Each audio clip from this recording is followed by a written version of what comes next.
welcome to a new edition of For Your Health. I'm your host, Jennifer Harrell, and joining me in this first half today is Miss Jennifer Hamilton. She is the Economic Services Program Manager with the Department of Social Services right here in Cleveland County, and today we are going to talk about the Medicaid expansion that is about to occur here in the state of North Carolina. So without further ado, welcome to the show, Jennifer. Thank you. It's good to be here. Yes, ma'am. So tell us at home, give us a little refresher. What is Medicaid? Okay. So Medicaid is a state-administered medical insurance plan. It covers comprehensive medical coverage, doctor visits, prescriptions, and wellness preventative health as well. Okay. And before the expansion, before we dive into that, who already qualifies for Medicaid? So before the expansion, mostly it was families with children under the age of 18 in the home or disabled adults, as well as aged adults, which is age 65 and over. Okay.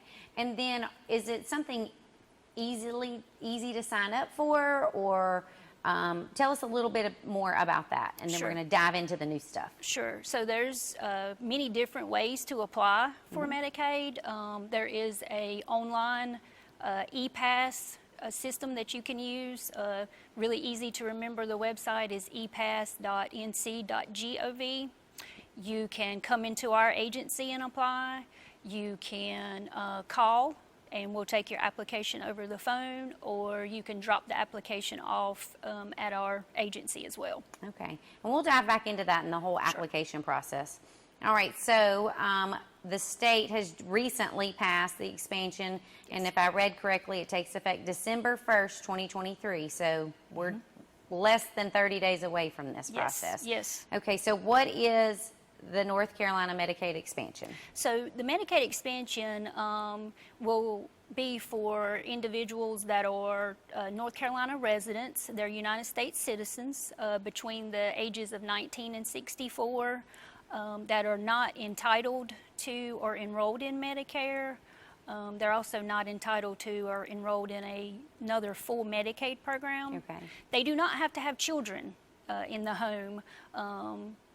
But if they are a parent or caretaker of a child that's under age 21 in their home, that child does need to be covered either under Medicaid or have full comprehensive coverage through a insurance company. So if you're, I don't know much about Medicaid. I don't mind telling people. So how do I learn about all this? Can I just call you and set up an appointment, or show up like you said and get pamphlets of information, or is all that out there on the internet? Yes. The North Carolina DHHS has a great website. Okay. And you can Google just simply NC DHHS, and you will find more. You can Google NC Medicaid expansion, of course, and find more. But we also have information in the lobby at our agency. We do co-locate with the health department. Awesome. So that may be a little bit confusing. We recently moved there in May of this year. So, and you can call, and someone would be able to speak with you as well. Okay, and I know we've talked about who is eligible, and we've talked about the ages, but what's the income associated? Because I know that's a question people ask. Yes, big question. It is at 133% of the federal poverty level, and so for a family of four, gross income would, before taxes, would need to be $3,450 a month or less. Wow. And that's hard to think that somebody can live on that this day and age. Very with hard. Groceries and gas. Yes. Okay, and so again, the best way to apply is through the website ePass. Tell us a little bit more about that. Sure. So the state does have a online website. It's epass.nc.gov. Okay. It's very easy to apply that way. If you've ever filled out your own taxes, it is a guided interview just like that. That gets submitted over to our agency. We may be able to process your application without even having to contact you. Oh, wow. Yes, but if there's something that's missing, something that we need, we will contact you. We use many different modalities to contact. You may get an email, you could get a text, a phone call, of course. we would reach out to you. The application itself can take up to 45 days. Okay, I was going to ask that. How long does it Mm-hmm. take? So, could somebody have already applied for this because it's been in the Yes. news and because it's supposed to take effect December the 1st? Yes, yes, Okay. yes. You can go ahead and apply now. It is effective December the 1st, but you can, of course, go ahead and start applying. Okay. And other things it makes me think of, like a driver's license, you have to have all these things with you to prove who you are. So, what is something somebody's going to need if they come in person or if they're sitting at home on the computer to prove that they're a United States citizen and or live in the state of North Carolina? Right. So for the citizenship, if you provide your social security number, that is the easiest way, of course, for us to be able to verify that. We Right. do have an online verification system that we use with Social Security Okay. that helps with those things. If we run into an error or are not able to do that, then of course we would reach out. Okay. To All you. right. And then again, can you go over the coverage that's also a part of this expansion? Sure. Okay. It is very much the same as Medicaid, traditional Medicaid that we're used to. It covers your preventative services, wellness, dental, vision, hospital, inpatient and outpatient. Maternity? Yes, it covers maternity as Okay. well.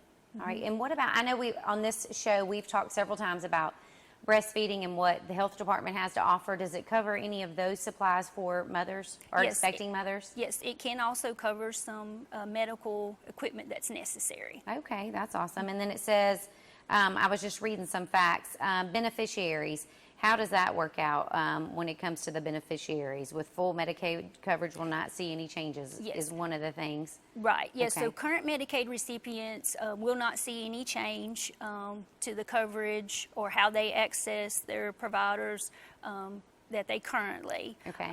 We do have about 3,400 current recipients that are in a limited Medicaid coverage program that automatically will be enrolled into the Medicaid expansion effective December the 1st. So they do not need to do anything. Okay. And they'll actually get a letter in the mail that tells them this as well. Okay.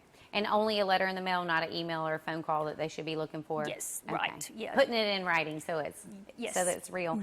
And then what if someone is a caretaker? So if you're, in your 40s and you're taking care of your parents as well as children and they see this program or they've heard about it, what should they do, and do they need to have proof of I'm taking care of mom and dad and children? How does that work? Yeah. So what we would just really urge everyone to do, of course, is apply. And we will reach out, if there's anything that we need to be able to do that. The parent or caretaker is for children age 21 or under. But again, remember with this Medicaid expansion, you do not have to have children in the home. Okay. And that's a big new thing. That is, yes, Okay, that is. awesome. This would really, hopefully, it'll help us be able to reach that population that previous years we have not been able to help. Well, I was going to ask if how did this come about? How did the expansion for Medicaid come about? Yeah, so a lot of this, of course, came out of the Affordable Care Act, and which was 2008. Many states began to sign on and expand their Medicaid coverage.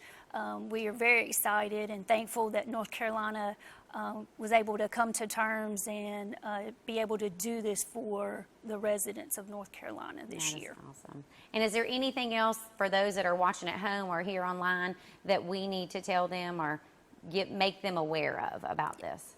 So what we would just really encourage, if you're interested and feel like you may potentially be eligible, please reach out to us and apply. If you have any questions about the program, also just feel free to reach out to our agency, and we will be glad to assist as best we can. I love that. So again, for those of you at home or online watching, the website to apply for or submit your application is epass.nc.gov.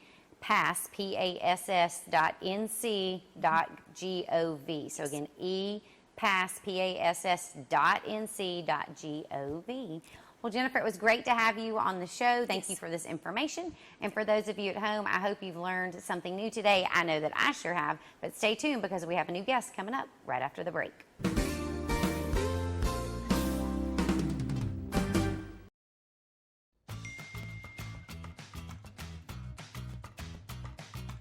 Probably not. I have to study for my exams next week, and my dad would kill me. I can't make it. I've got a big game tomorrow night. I want to make sure I'm in good shape. No, I'm good. I don't want to get in trouble. My parents would kill me. Nah, I gotta fill out scholarship applications. Everyone has at least one good reason to stay away from drugs and alcohol. Find your reason today and get back to enjoying life.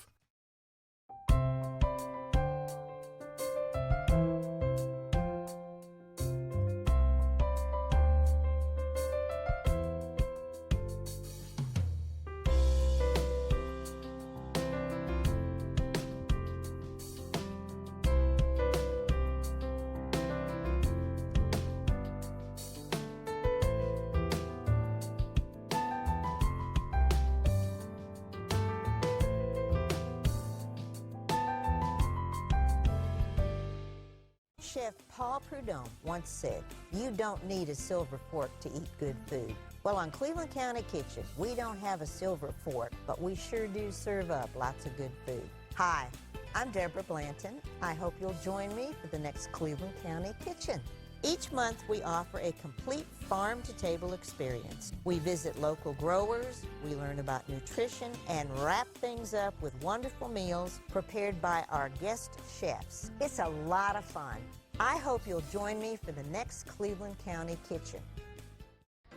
For many kids, just showing up to school is a challenge. Staying through graduation is even harder. So at Communities and Schools, we do just what our name says. Our staff brings a community of resources to meet each student's needs right in their school, doing whatever it takes to keep kids focused, so they see what we see, a bright future. Join in at communitiesinschools.org.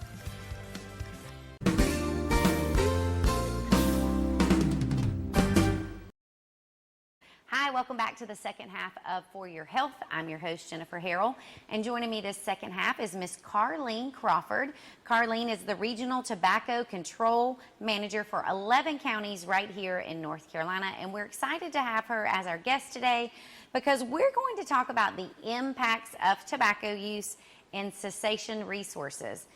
And we're going to start this off by reminding people and telling them why this is our topic, and that is because we have what big event and day coming up? Yeah, on the third Thursday of November every year for more than 40 years, the American Cancer Society has hosted the Great American Smokeout. And it's interesting history. It started back around 1970 when a gentleman in Massachusetts said, you know, why couldn't we encourage people to stop smoking for a day and take that money they save and donate it to a local school?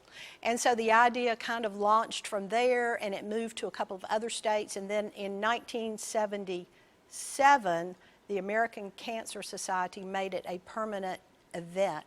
And so every year, the third Thursday of November. So next week, November 16th, is the Great American Smokeout. And I never knew that was the history behind it. Are we still raising funds to go back to school? No, we're not these days. But what we are doing is encouraging people to put aside their tobacco products for a day. Mm-hmm. And, you know, they can put that money in their savings account if they want to. Right, you know, absolutely. there's a huge opportunity to save money when someone quits smoking. Mm-hmm. So, and not only are they going to save a ton of money, and this is what we're going to dive into because this is why we're here, it's going to improve their health. Very much so. So let's talk about why we should not be smoking. Okay, well, number one, we know it is the leading cause of preventable death in our state and in our nation. And so it means that we can do something about that.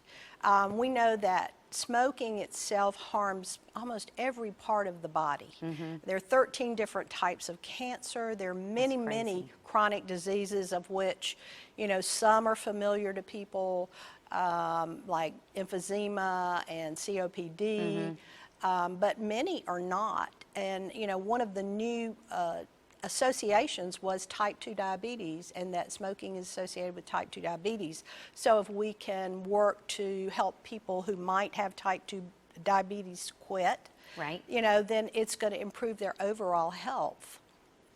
I find that fascinating, and because the other list, which you mentioned, lung cancer, COPD, heart disease, stroke, asthma, reproductive effects in women. So if Exactly. you're wanting to have children, women, you might want to reconsider right. premature, low birth weights, and then, as you stated, type 2 diabetes. Right. And that's just a brand new thing that's come out from, you said, the Surgeon General? Well, so, the diabetes one, also bladder. Okay. You know, it's Oh, associated bladder with cancer. bladder cancer. It is associated with male erectile dysfunction, Okay. macular degeneration. Those are some of the Some of other, the other ones. newer diseases that they have Okay. associated with. Wow. But basically, it diminishes the entire immune system. And another thought I had, because you find that a lot of people that become addicted, and correct me if I'm wrong, they start at a really young age. So what are we doing to help prevent children, teens, middle schoolers from even starting their addiction with tobacco? Right. Well, actually, we're doing a lot. You know, youth brains are developing until they're about 25. Okay. And so it's so important for us to help them understand why we don't want them using these products, because it basically changes the synapses in their brains, and it makes them open to developing other addictions. Absolutely. Only about 5 milligrams of nicotine a day can actually cause a youth to become addicted, and that's not very much. Wow. A pack of cigarettes is about 20 milligrams. Okay. So, you know, 5 cigarettes, and that could cause an addiction. And what we're seeing in the vaping products that the teens are using today, they have very, very high levels of nicotine.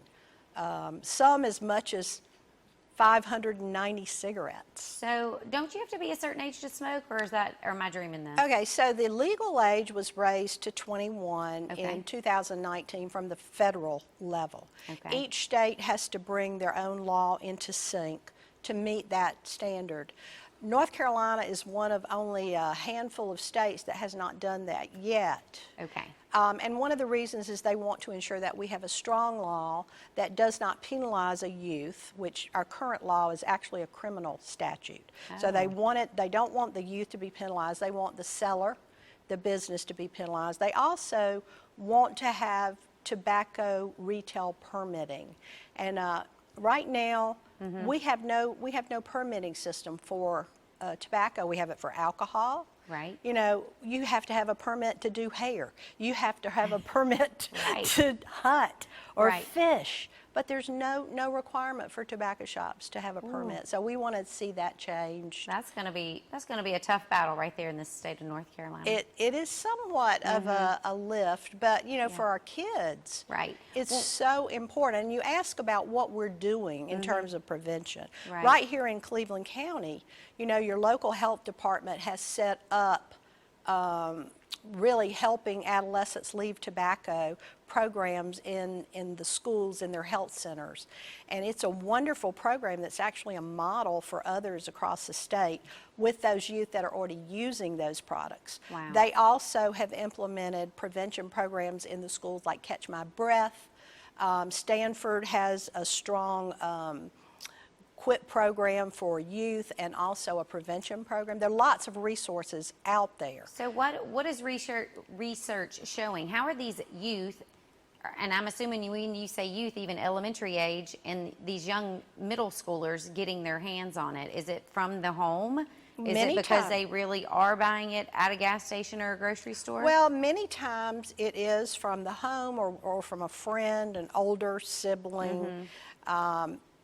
People don't, you know, there's a perception that e-cigarettes are Not as bad for you. exactly safe. And what we know is that they may not be as harmful Right. as cigarettes. We don't know that yet. Right. Again, they may be, but what we do know is that safer doesn't mean safe. Right. And we know that there's no safe tobacco product. Well, I will have to say I have a teenager, and many of his friends and another friend's friends, they're all against the vaping. So whatever we're doing in the schools or at home, it is something that is at least getting some of their attention for the teens that are doing it. It's like, this is gross, this is bad for you, you Right. could this, you could that. So there is some positive out there. There is. Yes. And you have an excellent organization right here in your own county, SAPC. Love it. Substance Abuse Prevention Coalition. Okay. Who's done amazing work that really has been recognized and continues to be recognized for addressing this and other substance use right here in Cleveland County. And let's talk about chewing tobacco. I know because that's just as important that you're not using chewing tobacco just like you're not smoking it. So how bad is it, or how bad are we as Cleveland County citizens? Do we need to dial it back in a little bit? We do. You know, a cigarette has 7,000 chemicals, of which about 70 are known to cause cancer. With your oral tobacco, it has about 28 carcinogens, but it goes directly into the bloodstream within 8 seconds. And while we don't see, you know, it's not like smoking where you see the lung impacted so much. Right. It highly impacts the heart and damages the cardiovascular system. Okay. And again, most of those products have very high nicotine content in them as well. So it takes effect faster. Yes, it does. Okay, all right. Now let's talk about, there's somebody watching this at home and they're like, okay, this is my year, this is my time, I'm gonna quit. How do we go about fighting this, I'm gonna call it a demon, because you are addicted to it, but yet you know you wanna quit for either your lungs, your cardiovascular, your family's sake, your sake. What do we do? How do we start? Well, one of the things that we have in North Carolina is the North Carolina Quit Line. Okay. And it's an amazing resource for anyone who wants to quit because it has free coaching. It's 24 hours a day. Love that. And it also can provide medication in the way of nicotine replacement therapy, patches and gum, both, Oh, wow. or lozenges for someone who wants to quit. And we know in North Carolina that our standard of care for quitting is 12 weeks of a medication, whether it be nicotine replacement therapy or could be something like what you formerly know as Chantix, now call it varenicline, Okay. or Wellbutrin, which, you know, both of those drugs work, but you want that counseling piece in combination with that, because Right. that piece is going to help someone reach their highest opportunity for success. So again, that is, you said, a 12-week program. So if they use the 1-800 number or go online, and what is it? Online, it's Okay. quitlinenc.com. It's, www.quitlinenc.com. And the 1-800 number on the screen is 1-800-784-8669. But Right. it's a 12-week program that you can Well, get medication? There are various options according to what type of insurance or no insurance you have. Got it. So anyone can get help from the Quit Line. Okay. If you are a Medicaid recipient, you can actually get a 2-week starter kit. A script will be sent to you with that starter kit where you can take it to the pharmacy and get 12 more weeks of your nicotine replacement therapy combination. So Okay. you have an option there. That's wonderful. Yeah. Okay, and then the counseling, how does that work? Is that an online counseling or is that an in-person? It's a calling. Okay. Yeah, it could be online. Anyone can also go on the website. There are resources there that you can utilize. And I will mention too that Cleveland County Health Department, Public Health right across the road here, Right. They have been providing nicotine replacement therapy for people to help them quit. I love that. Yeah, So they that's just awesome. got a grant actually from Partners Behavioral Health Collaborative here to help with that. So people, you know, they can go to the health department. I love that. And you made me think about, because you said you represent 11 counties. I do. So how do we fare? How's Cleveland County fare in this whole maybe dialing it back in, stop smoking, quit using tobacco, quit vaping? How are we doing in Cleveland County? Well, in Cleveland County, we still have a lot of challenges in terms of health. And I actually was looking at the county health rankings today, and out of 100 counties, in terms of overall health, I think Cleveland County was number 82. Oh, wow. Not good. Yeah. And there's so much opportunity So a here. contributing factor, not to cut you off, is because of smoking? Well, one of those contributing Okay. factors is definitely tobacco use. And it's interesting because, you know, overall, the percentage of North Carolinians that use or use a tobacco product is about 14%. But then when you hone into specific populations and areas that they live in, you see much, much higher rates of tobacco use.